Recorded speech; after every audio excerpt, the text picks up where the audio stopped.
look at this monkey.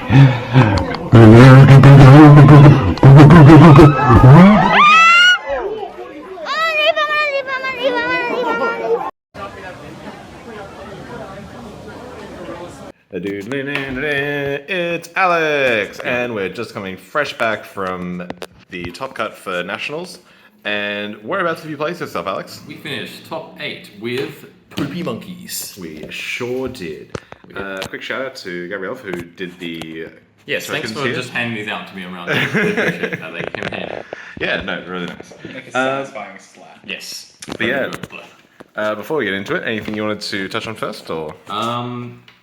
I've always liked playing silly rogue decks, picking up and going, this is fun, and then going, oh, actually, this kind of works. So I'm really glad I took a silly rogue deck as far as I did. This has been incredible. I appreciate everyone.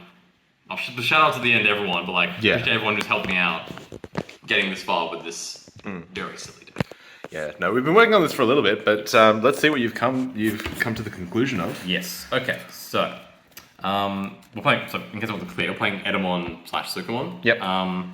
We went with the black base variant of the deck, so we played 4 Koromon as the eggs. Black eggs suck. Yep. This is the only one that's somewhat useful. Pogomon is terrible. I don't want to block deck my yellow cards, my options. No. Everything else is a DP boost or a really conditional draw. This gets your 6s just to 13k, which does come up in this format. Everything else is 12k, so this is unfortunately the best deck. Yeah. Meanwhile, blue gets fucking jamming. Yes. Not even close. And then we've got, for the rookies, we've got 4 BT13 and BT11 Chumons. Yep. And then 2 each of the BT3, Floodgate Shikiri, and Chumon. Yep. So the deck sort of resource loop is these 2 inherits. So both of them are on delete. Play a Chumon from your trash if your Digimon that was leader was Sukamon or Chumon. Yep. This one is the better one. 2 reasons. One, it costs 0 to evolve into. This one costs 1 because it's dual coloured and There's no black box, egg and to go it's with it, yeah. infuriating, but we make do. Yep. So the resource loop of this one kind of is you evolve it and raising, evolve into a Suka, swing, get the good on deletion effects off your 4s, and then float back into this. This then on play trashes a Suka or Edda to add back a Suka from trash, so you get your 4s back. And then you maintain board presence while chipping away and generate advantage. And then this is, there's another Chumon that's also 1 cost to Evo. It's got an effect that floats on your opponent's turn on play. It's that rare. It doesn't give you back the value that this one does. This one lets you evolve for 1 less, so it's just the second best Chumon. If the other one was 0 cost, we'd play that one, but this is valuable to bring back and then just evolve for cheap, or if you evolve for raising, at least it repays the 1 cost it takes. 100%. Yeah. And then the Floodgates, this was for mainly Luga, a little bit of Red Hybrid, and a little bit of Luga. So a little bit of Anubis, and then this was for Anubis and a swapping Maul to Death by Death X. Yep. This, however, you can, because it's a Chumon, in addition to being some memory lock or Floodgate, you bring it back off the inherits as well. So there's fun things to do, like a Red Hybrid will swing, they'll pop this, and then just revive this Chumon, and it's okay, now I can't gain memory from the Deku inherit. Yeah. You can also play them off one of the inherits, so just play the generic 3 cost Black White Yellow. So that's sick. Easy. Yeah. So the game plan is essentially you're resource looping through these, floodgating with these, and then we'll get to the really controlling aspects of the deck later. The fun parts. The fun parts. So this is the 3s and 4s are your setup. So we've got the 4 of each Sukamon. This one will go first. It's kind of just the 3rd best Sukamon. It plays itself from security when it's checked. That is really useful with the Etemon that we'll get into later, which puts stuff in security. The inherit though is just a -3k DP on deletion. It's not as useful as these inherits. Does sometimes clear floodgates or let you beat over stuff, but it's just the 3rd best one. Yep. These are your good ones.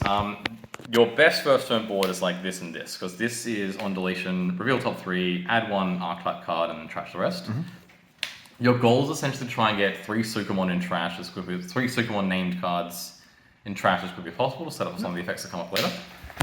And then both of them have the same inherit of when this Digimon will be deleted, delete a Sukamon in play instead. Yep. That includes your opponent's Sukamons. You've got a card that can turn them into Sukamons, which is fun. Hence the token. Yeah, so what you'll end up doing is, first turn you'll set up with this, chip away, gets your searches off, get your trash set up, and then this is on deletion de-digivolve.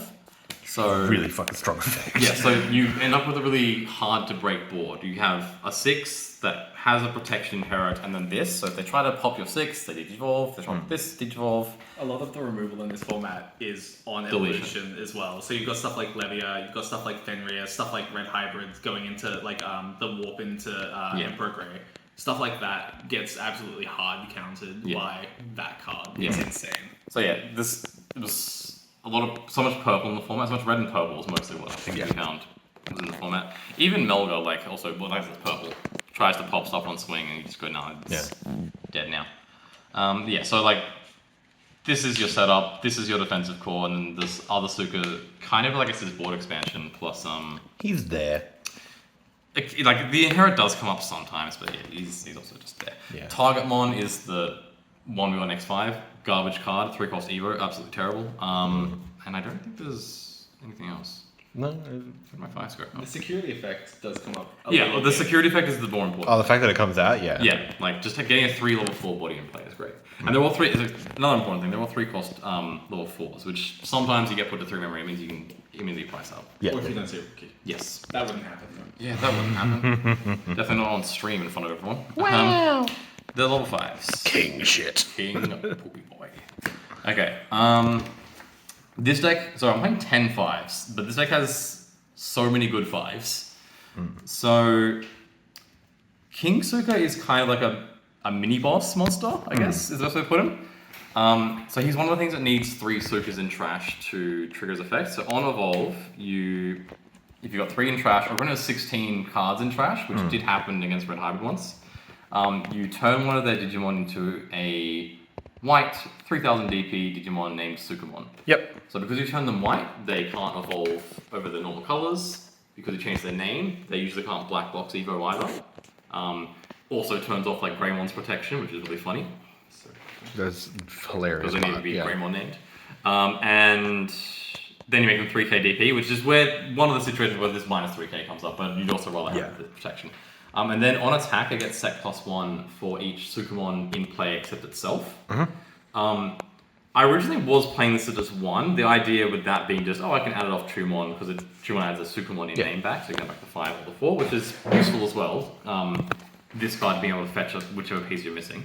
But then I kind of underestimated just how out of nowhere this can game people from. Like, oh, gosh, yeah. if you're on like 4 memory with like a training and you just move up, raise, evolve, turn one of their guys into a Suka, play your own Suka, this then just swings for 3 checks. And then if it would die, you can pop a Suka in play, that includes your opponent's Sukamon. So effectively this swings, it's only 6k, so it dies to pretty much anything, most 4s and higher. It does do a lot, but yeah, like, so, which is good because then it means you pop their thing that you've targeted. Yeah. And it doesn't lose the security attack as well. Yeah, exactly. Because when attacking... It applies when it attacks, not passively. Yeah. And then if you like even if you have to pass turn with it, it's great. You're effectively holding one of their monsters hostage. Digimon hostage. It's like this is now, sorry.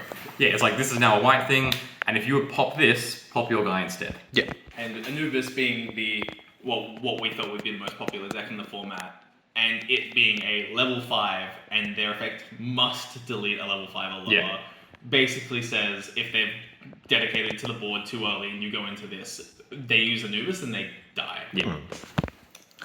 And now the Etemons. Yep. Let's start with this one. Yep. No, let's okay. start with this. No, let's start with this one. This one's simpler. So this one's at 4. Annoyingly, it's mono yellow. I don't know why they were inconsistent with the color scheming on this one because this is the only card you can't search with the training. Well, they don't want you to be too good. Well, and yet, while we're complaining, I wish this could trash Chumons to add back a card, or could add back Etemons, but anyway. I mean, the only thing that actually names Chumon in the deck is the float. And the search. Oh, okay, Yeah, like this searches Chumon, and then this interacts with the rest of this, but none of this interacts with this, which is a bit annoying, but anyway.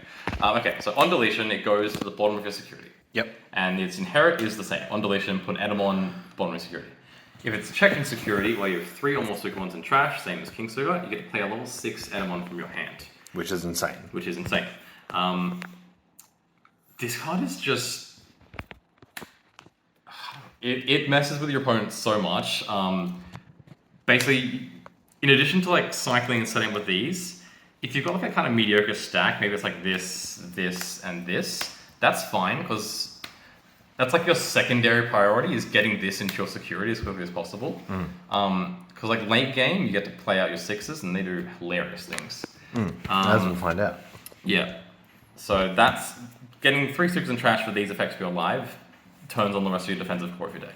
It feels a bit like SecCon in a package. Yeah. Almost in like suddenly the mind game starts. Your opponent's so scared of hitting something in security. Yeah. And the fact that you know it's there makes people just play. And like people forget it's there as well. Yeah.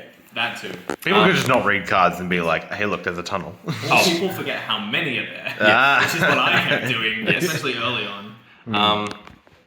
And then this Etemon, it's on play on Evo. You give one of your opponent's Digimon minus 3k, and it must attack at the start of the main phase. And then the Herot is when an opponent attacks, reveal top 3, play a 3-cost Digimon, it's yellow or black, and then trash the rest. This is incredible. Like, either you evolve into it, you remove a floodgate, or you evolve into it, then into a 6, and then your 6s have block and redirection. So you clear that, and then you get board expansion from that. It does so much. And the fact that it's on play and on Evo as well is like, just means you can slam it, and if you've got a 6 up already, you get to clear things, or if you've got other spicy text, we'll get to in a sec. Yeah. You have to do all the fun things. It's so much value for just a very simple effect. Like forcing an attack is really important. Especially, which I think is best explained in the context of the 6s. So we'll put those out. Someone complained last time in the deck profile that I didn't leave the cards around long enough, so here they are. Oh no. So your 6s, we've got 4 Metal Etemon, 2 King Etemon, and 2 Azulon Aces. Wow. Yes. Alright, we'll get to the spicy tech in a sec. Let's go over the 6s. Yes. So Metal Etemon is the star of the deck for sure. So on play, you pop a 3-cost Digimon or Tamer, and then you add 1 to the cost you can delete for each Etemon or Sukamon that's in your trash. You very quickly get to the stage you can pop 6s with this. Yeah. Just because this is filling your trash up so quickly, just throwing guys into your opponent's security, they're dying, you're getting everything going on. But then the really fun effect is in an opponent's turn, when they attack, you can put a Sukamon or Etemon on top of your security, could be anyone, but these are the good ones, and then either redirect the attack to the Metal Etemon or to your security. So it's a really difficult board to break when you've got this with protection and like another Suka in play. Your opponent is forced into a position where if they try to attack, you potentially clear their body, open this insecurity, swing into this, or you force them to swing into this, you play another copy, or you play this out, we'll get to that in a sec. Pop something. In conjunction with the taunt, you can Evo, taunt a stack in play, Evo into this, pop a Tamer, they swing, you redirect, pop the guy, or play out another guy, play this out if you don't have a thing in play, and then this also then expands your board as well. You playing this off this is so good. A lot of little chain reactions, which are kind of annoying. It's not, and like it's impossible to like predict what will happen when you attack into this essentially. I was gonna say, I don't know if anyone watching the video caught that on the first try. They'll have to go back and watch what you just said again. But that's kind of the point, is once you get to this part of the game, the mental load that you have to go through to work out exactly which options you think your opponent will go for is insane. Because if you've got the taunt, it's pretty simple. You have to attack. But then if you aren't taunted and you're trying to go for game, you have to work out what will they stack? Will they make me block or let me check the security? What can they pull out with the security effect? There is just so many pathways they can go down, and you're in full control when you're the pilot of this deck. You just get to pick the best one for you. And especially when you've got another a platinum in play, it's like, I attack. Am I going to get de-digivolved? Am I going to just get punched in the face with this, which hits 13k with a Coromon egg, so it beats over a Novo Nubis or red hybrid things with enough DP to go to 12k exactly.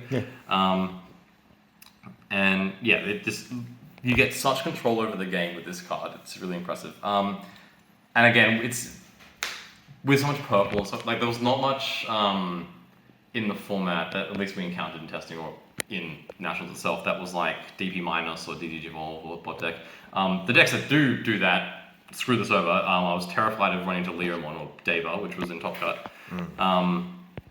But yeah, because there's so much deletion in the format, it made it really easy to like make unbreakable boards with this and this, and expansion with this, play up with this. Yeah. And like, you know, again, you said it was a rogue deck at the beginning. There are so many small effects. Like the egg is a big one. Yeah. Even you know, after the day one, we were testing, and like our friends who played into this 40, 50 matches just forgot about the egg.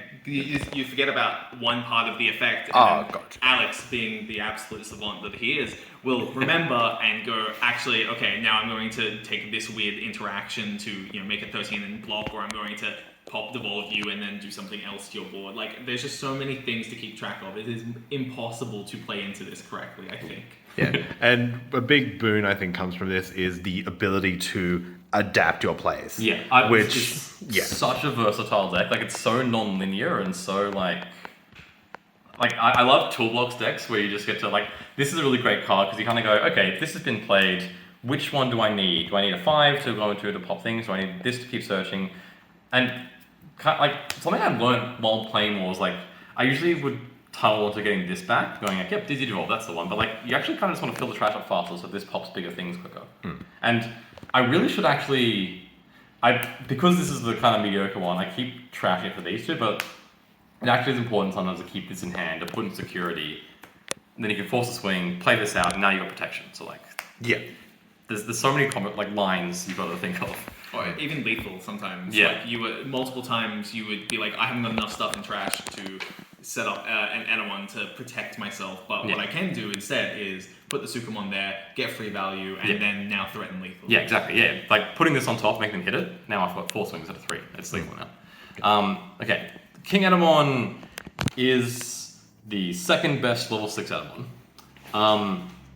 It's either really just kind of okay. It makes all your Sukumons and Etemon's blocker, and they can't be returned to hand or deck during your opponent's turn. That's important. And if another Sukumon or Etemon is deleted, once a turn, you give one of their guys sec -1 and -3k. It's 4 cost to evolve, which is kind of pricey, which is honestly the main annoying thing about it.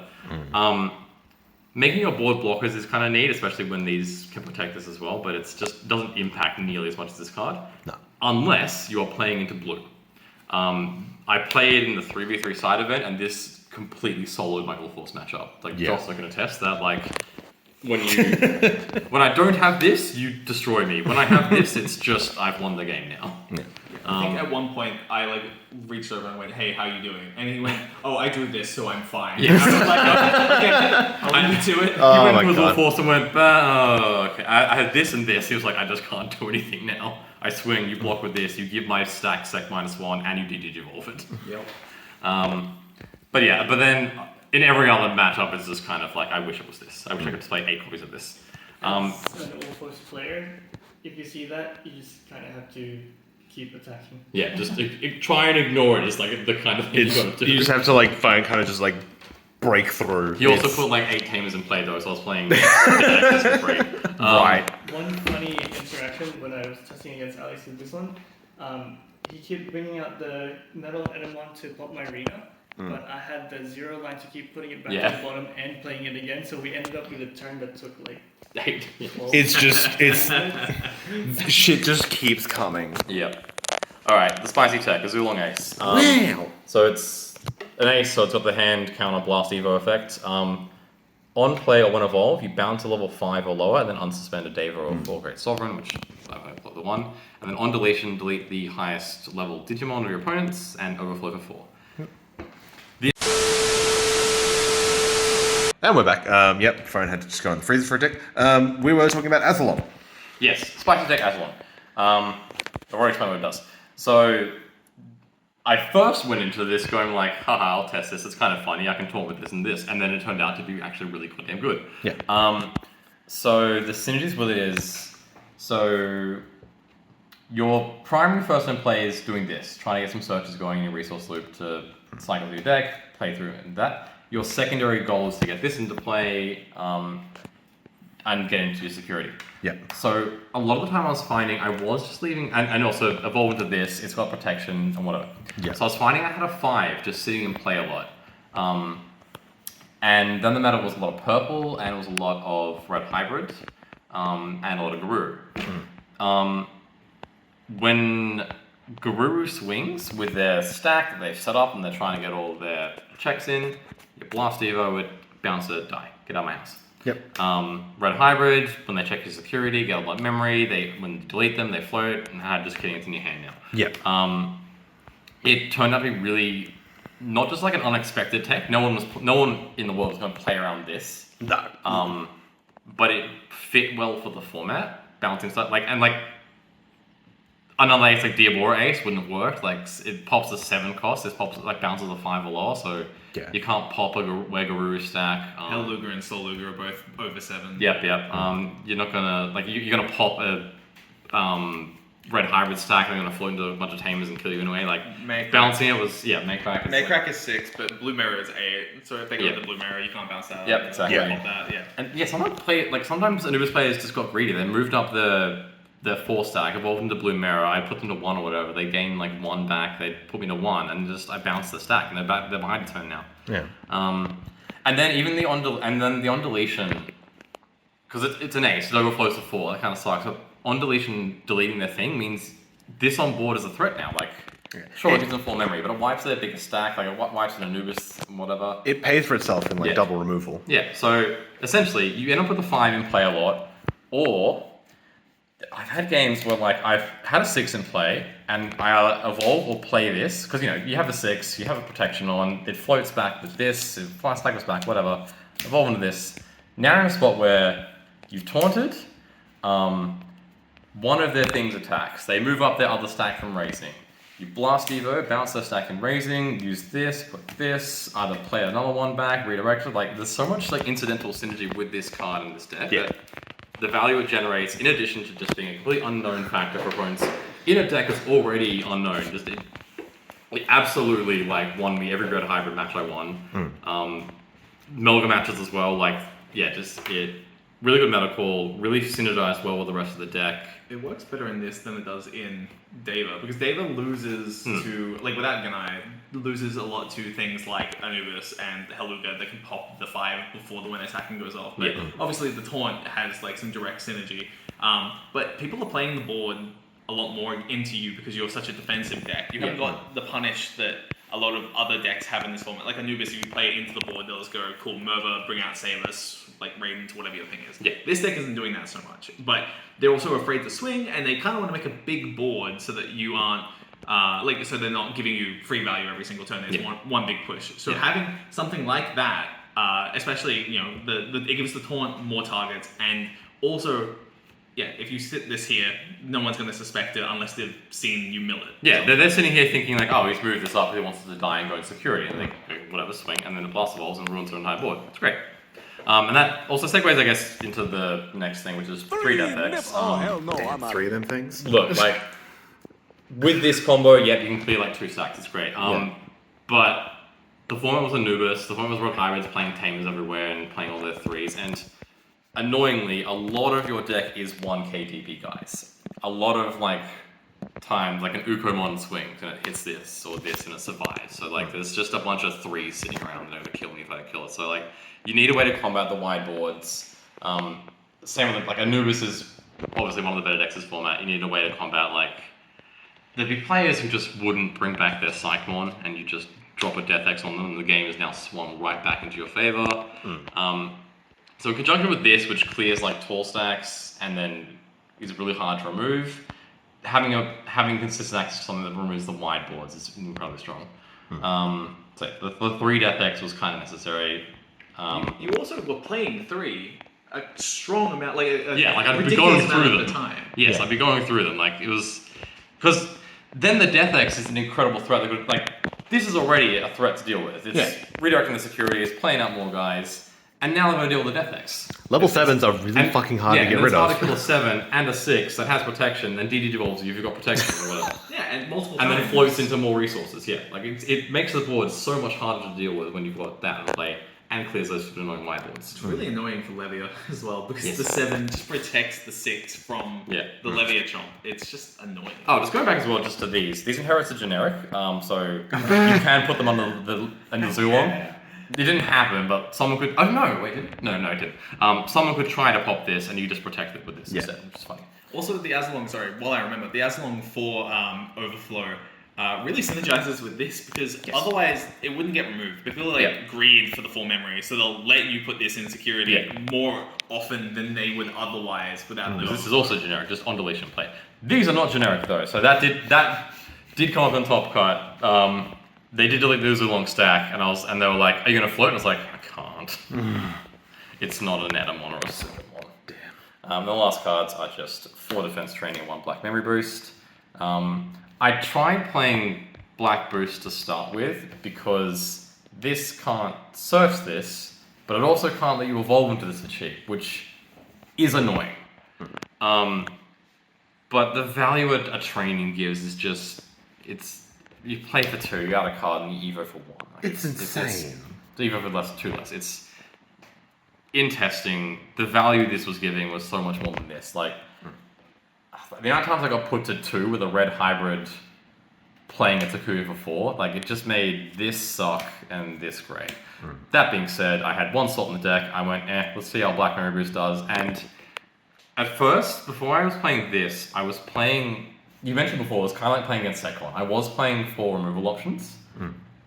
I was in place of these, this, and one of these. Yeah, it was the Quake. Yeah, Quake.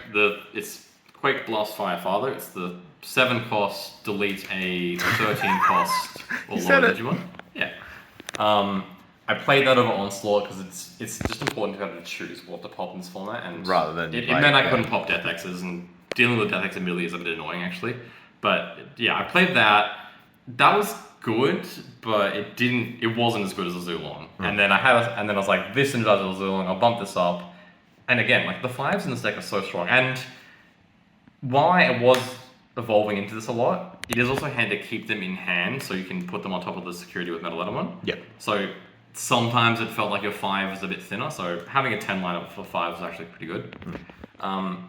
So I had 1 deck slot left and it was like, Black Boost. And then the logic was, the only matchup where not having Quakes was bad was like Lugar, where they OTK'd you in 1 turn, and you needed something in security to just kill them instantly.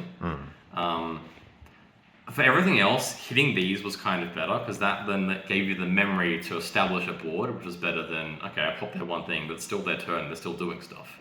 Yeah, you go from 4 and raising, I took you the 1, I guess he goes into like this and hopes he has Azalong to, I go into this for 1, into this for 3, pop something, force you to swing, recover something, redirect the attack. It's insane. Yeah, so having things in security that just let me play my turn was more valuable than having things in security that stopped one of their guys. Yeah. And that was the list. Yeah, that's the deck. So yeah, let's go into matchups real quick. What did we play against? I know round 1 was Melgar. Yep. Round 1 was Melgar. That was one where the Zulon came up. He swung with his 5. I went boop, and then his thing was lost. Round 2 was D Brigade. Again, shout out to Gabriel for the tokens. Yep. That was one where the protection inherits made it really hard to clear the 6, and D Brigade already struggles to kind of clear a 6 without like Digivolve options, and then Death X just was funny. Round 3 was against Twill. Okay, in testing, you were kicking my ass. Yeah. Luger should be a Luger player who knows how to play against this deck should win against this deck. I think it was like 70 to 80%. Yes, because you essentially need to make it that you get to the Fenrir stack without doing the whole Soul Luger thing, and when you swing with Fenrir, you pop the Metal Etemon then, and then I can't, because when attackers go first, I can't redirect or anything.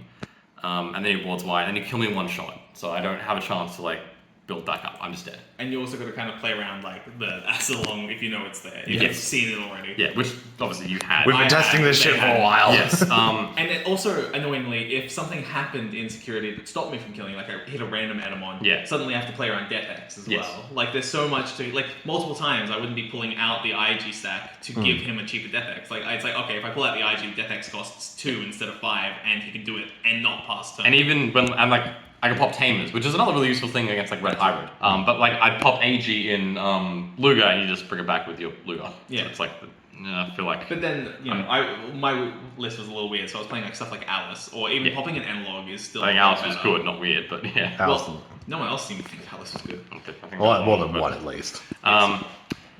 But yeah, so Lucas should be better matchup in testing you or kicking me around. But I think what happened. So game one was just I was trying really hard to chip you down without Sol Lugo. Like Yeah. I bought That's why you were one missing at the Sol beginning, Lugo for a really long time. and then I just tried to play that game for way too long. I should have scooped Yeah. like 10 minutes earlier. And then, And then game game two, two- I was I think a turn off lethal when Yes. overtime got called, and we had to report it as Alex 1-1-0. Yeah. God. Yeah, It was I know I got this with protection and then was cycling these back out and just you couldn't crack that with what you had because you bought it just Sol Lugo and whatnot. Yeah, well, yeah, game one, and then game two, I just didn't see Helluga. Yeah. It's just like really awkward. But even through that, it's a lot easier to win through Yeah. missing the Helluga than the Soul. And then round 4 was Wargrey. So Black Wargrey is also bad for this deck because of all the D-Digivolve and they've got the BT11 Metal Grey X that gives them protection to DP minus and D-Digivolve, which is my main form's interaction. And deletion. So yeah. But they were playing pure just OTK Wargrey. So all the whole red line, Wargrey X, BT1 tie and whatnot. So once you establish a stack that has protection and a Digivolve, they just can't crack it. So yeah, just they'd swing Wargrey, I'd be like, yeah, pop that, disinherit, play more, and you could taunt it. Yeah, it would just. And I mean, sort of this. That wasn't that match. That was a different match where he was playing Wargrey, but it was the Wargrey toolbox. He was playing Black Base. He had Black Wargrey X, and the Raid Wargrey. Not the Gyromon or the Metal Grey that Digivolves, which are the ones that are threatening to this deck. But this turns off the protection as well, so you can Digivolve, swing, and pop their thing instead. Yeah, changing their name so that if this has Greymon in its name, protection from the inheritables No one gets it. disappears. And then we played against Anubis. Charles Andrew from Charles Locals played against him. That was one where DeathX came in clutch. He didn't put the Psych one in play, so DeathX won there. And again, I got the Metal Leather stack, got protection, and it was too hard for him to crack. I think that was one as well where I got like a whole lot of names in trash and got this to the bottom security, so there's no way you could crack through it without me playing this out, popping something, and just wiping them out. Yeah, really, like, sorry to interrupt for a second, but it really does feel like this has an insane matchup into Red Hybrid and Anubis players and Luca players who don't know what it does. Yeah, which It's, is like- definitely played to my strength. And people not knowing what the deck does, obviously was a factor in me deciding to take it. Like, the surprise factor definitely is a thing that helps you win matches. Yeah. Then we had another Wargrey, that was Black Base, so he did have the Metal Grey that prevents Digivolve, but I don't think he ever got into it at a point that... Would have like really mattered. Yeah. And then I played on stream against Joseph Reyes. He was playing Anubis. Game 1, I didn't see any rookies for about like 10 turns, so I died. And then to my credit though, I think I played that game as best as I could. Like I got these in security, and like I think he checked about 3 Sukas in my security, which I wasn't seeing them. So like I was able to keep bringing these out, and like I think I DeathX'd him once or something, but then eventually he won. And then game 2, I hadn't bricked, so I just had a really suboptimal line, and then he'd kind of bricked, and we were just sort of... Eventually he got 2 Maycracks in play, and I could only deal with one of them, and he was able to finagle his way to an Anubis line. I didn't have the protection, so yeah, he got that one. Yeah. And then I played... Last round of the game, I lost to Red Hybrid. Similar sort of thing. I hadn't quite bricked, but I'd just seen like Shikuri and this, and like this, and it's like this doesn't do anything until I can go into this, and just like the awkward suboptimal lines. Yeah. And Red Hybrid went fast, killed me, yep. But then got into top cut, finished on 11th, and then first round top cut was against the same Red Hybrid guy I just lost to. Yeah. So the night before, I'd spent grinding the hell out of that matchup, so I played that much better, and I didn't draw suboptimal this time. This came in so much clutch. I think I evolved into this. I got Blast Evoed into this, I think, 3 times that match. Maybe even 4. I think, yeah. Because again, he swings the Red Hybrid, expecting to gain 2 memory, or expecting to check 2, and just his stack's gone. I don't delete it. He doesn't have to float as well, and just everything's gone. Do you know if he saw it day 1? I think he was aware of it. Yeah, Okay. I think he did see it. The but lists were public for day 2. yeah, like he He would yeah. have known. yeah. Did you ever, in the Red Hybrid matchup, use this to stack like a level 4 that would just not die? Yes, absolutely. Oh, like stacking this against Red Hybrid? Oh, good stuff. But yeah, just so they don't get the on-deletions into the floats. Because then you can bring this up and de-digivolve their stack rather than delete it. Yes. Yeah, that did come up for sure. And then last round of top cut and top 8, that was against Beelstar Melgar. Which ended up coming shout out to second. Lucas who came second. Good job to him. That was a matchup we also tested the night before, and oh my god, it was awful. It's just not good. Just not good. And game 1, I think I opened 3 of this, 1 of this, and this, and I was just like, after mulliganing, and then was like, cool, slam a 7. Go for your life, guy who plays blue options that bounce my things, and that's what he did. I didn't want to say it to you beforehand to break your nerves, but last night when we were testing it, I was trying at the beginning, but at some point I turned my brain off. And I was just like curving out and if by some unmeasurable stretch of the imagination you managed to actually develop any semblance of a board, I was just like, oh fuck, I know this one, bounce it. Yeah. Because like, I had no thought. I remember I got into this against you, I was like, okay, I'm protected from the bouncing now, but it's taking me so long to get here that you just go, okay, Beelstar play for like 1 cost, delete your protection, and then play for another 1 cost, bounce it. Delete it, sorry. Yeah. There's no way to maintain a board against it. There's definitely no way to OTK against it. So game 2, I nearly got him. I did deck him out, but so he drew his last card on his turn. He nail boned the previous turn. He played a Cyclone because he'd seen my deck list, knew I was playing 3 Death X. So good choice for him. If I had a BT14 Etemon security, I hadn't been able to get one fixed in there myself, so I had to just hope it was there. You were just praying, It just wasn't, but like if I had... Yeah, simply high roll. But like I had enough in trash to pop a Melga stack that was in play that would have given me full memory and given me the turn back to me, and I'm just like, pass. Yep. I played... Because we did test, though, I did play a lot better into the matchup, and the angle definitely was trying to deck him out for that one. Yeah. Another wonderful part of playing such a rogue deck, no one had these cards on hand. Yeah. None of my opponents were tested until the night before. I was gonna draw 58 cards and be like, how do I fucking play this? Yeah. What does this card do? I don't read my own handwriting. Oh god. So yeah, I did lost that one, but like, yeah, I think I played it as best I could. Nearly got the game 2, and the game 1 was just a straight brick. There was no way I was winning that one against anything. So yeah, top 8 with Etemon though. I am so stoked. I'm really impressed. I managed to get this far with this deck. Yeah, we're all. That again started as a joke. I was like, this deck looks fun. I'll build it. Hang on. Actually, it's doing stuff. Like, we were here from Thursday, and we still weren't, you still weren't sure what you were playing with. Yeah. Like, it didn't feel like it was doing well, because we were testing so much that we knew how to play around it. Yeah, I think it is a really good, strong, solid deck, especially, like, again, always evaluate the strength of deck in the format, and I think this is a good deck for this format. I think Leo as well is a good deck for this format. It was really underrated, and that also got top card. Yeah, I'm so glad I didn't run into Leo. Yeah, Alan got top 32 with it as well. Leo got top 32. Yeah, we had Leo 3 was people in top 16 as well. We had 3 people in top 32, 1 person in top 16 with it. So yeah, like that deck was, I think, really good as well. I think this was also really underrated. This is a good, solid deck for this format. But also, because no one knows what to do against it, that really gives you an edge. Like, that knowledge gap gives you an edge in the tournament this big. Yeah. And trying to figure this out on the fly is like nigh impossible. Yeah. Well, I've tested, 40, 50 matches, and I still can't figure this shit out half the time. That's why we went to time, because we had such a weird board state that we were just thinking the entire time. Someone asked me, what was your hardest match of the day? I was like, into you. Like, it was such a complicated game state. There was so much to consider on both sides of the board that I was like, grr. That being said, like the amount of times that anyone from our group paired into each other, it just felt like a... That was... the yeah, let's we don't need to get into that, but oh my god, we paired into our own team so much this Nationals was insane. Something else? Ridiculous. Yeah, so, really solid. This was a great tech for the deck. Yeah. Do you want to go into your 3v3 matchups? Oh, yeah. No, actually, no, wait. Wait a second, no, that was terrible. No.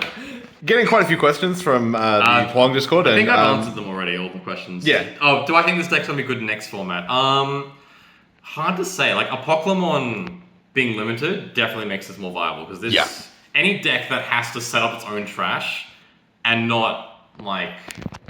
attempt to win through a traditional Yeah. Like, any control deck that also has to set up its trash, like, just folds immediately to a Pokemon. So with that out of the format, I think it is more viable. I think it'll be nice to actually like see what comes out of BT15 format now that it's not been overshadowed by Apocally. Yeah, because BT15's like, it almost feels like a BT16 waiting area format. Like, it introduces a whole lot of new cards that are really good and fun, but get better next set. But, and in a really weird way, like Lugamon sort of stuff, as an example, it's a deck that already existed, and then they sort of half gave it a new lease on life. Like, it's so strange. Well, and that's kind of like also playing into like a Sons of Chaos mishmash deck, which I'm also really looking forward to playing. That looks fun. But again, that deck becomes a deck in BT16. Yeah. SOCs then. Yeah, Sons of Chaos. Yeah. This is the sort of stuff you learn in an Alex deck program. Yeah. Alex is the lore master for a reason. So the reason this worked is the format was a lot of deletion heavy decks, and a format where like deleting a tamer gives you a lot of value into like red hybrid, like popping a 3+ Takuya, feels good. Beautiful. Or like they put you to 2 with the 4-cost tamer, and you roll into this, pop up into 1, like nice memory set. Like anyway. Yeah. Well, especially in like early game, like you would very often just ramp straight into the Metal Etemon. Yeah, and that would be really good. That's the thing as well. You've got to kind of value. Like it's easy to think like, okay, you turn 1 play it. Like it's a really non-linear deck. You can't just be like, okay, turn 1 always do this. Like sometimes you've got to turbo into this to kill their setup. Like against like Lugar, like popping an analog so the Hell Lugar no longer keeps turn and hatches an egg so they can evolve and raising. Like that's often a valuable play you've got to do. There's like, I definitely try this deck. It's a lot of fun. It's not as simple as it looks. Like there's a mono Suka deck that doesn't play this end. It's like that's just fling poop at them. Yeah. Funny. This is like you got to really like get a feel for it, like how the lines go, how the different opening plays go, and like, do I go to this? Do I go to this? Do I just go to this and cycle through my deck? For the love of God, do not take this to a tournament without practicing it first. Yeah. God. But yeah, no, so any major shout outs that you want to make to anyone here? Shout out to the boys at No Pants Gaming. Hey, there's only 3 of us here, but everyone like... else is taking flights home. We're staying extra. Either, flights or they're... Or they're having a nap. We're all exhausted from winter boxes and 3v3s as well. Yeah. I, without exaggeration, would not have made it this far without all you guys. Like, all the testing we do, all the support, like... God, I feel so supported by you guys. Shout out to everyone like Chatswood and Hornsby who also rocks up and helps us test. And hey, Sydney Giswood. Yeah, shout out to Will Mack as well for winning the event. Congratulations to him. Yep, exactly. Represent. Yeah, and all the other boys from Hornsby and Chat, all the boys and girls as well as being inclusive. Yeah, would not have made it as far without you guys. Shout outs to Larry at Game Traders Hornsby who gives us our stock. Except this time where we recorded delays. But yeah, shout out to Larry for also giving us space to play in. Everyone at TAK for organising the event and judging, and Chris for head judging. Shout out to my wife because I love her very much and I miss her. I want to go home. Hey. He's coming home soon, Nat. Shout outs to everyone at Huang's Discord as well, Huang Zero server. And Huang as well. Huang as well for helping me. First of all, encourage me to take this meme as far as possible, and then helping with text and testing and whatnot. He wouldn't let this be a dream. Yeah. Specifically, Declan Allen and Joss for Red Hybrid support. Yeah. That was massive. Yeah, when I needed to test the Red Hybrid, I was like, hey, you guys can play the deck. 4 different pilots, all just like... Yeah.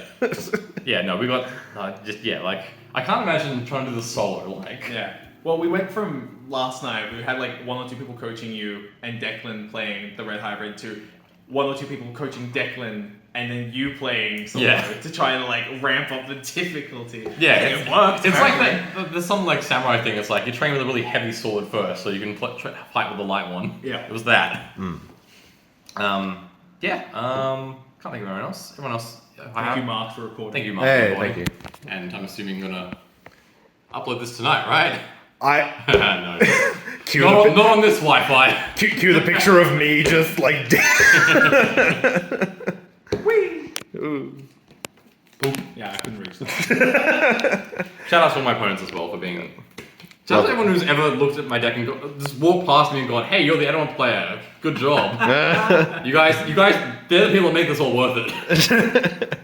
Just that nice, like, positive Yeah, vibe just, to just it. randoms on like Discord servers and passing by going, "Oh, Etemon, nice." I mean, more than that, genuinely, Digimon has such a sick community. Great community, yeah. Honestly, I've not met a person in this community that has made me feel uncomfortable or unhappy with the community. Like, coming from Yu-Gi-Oh! Just not the same. But Of course, shout out to all my opponents for giving me really great. I don't think I had a single game this tournament that I was kind of like, that was kind of bad. It or didn't that feel felt disgusting, yeah. Or, you know, you get those games, I hate when you get paired into like a child at locals, it's like, oh, just bullying. Like, every game was good. This was a really, I enjoyed this format. yes. Yeah, I enjoyed it. My opponents were great, everyone played well, had a lot of fun. Fantastic. All right. Excellent. Well, we'll catch you guys next time.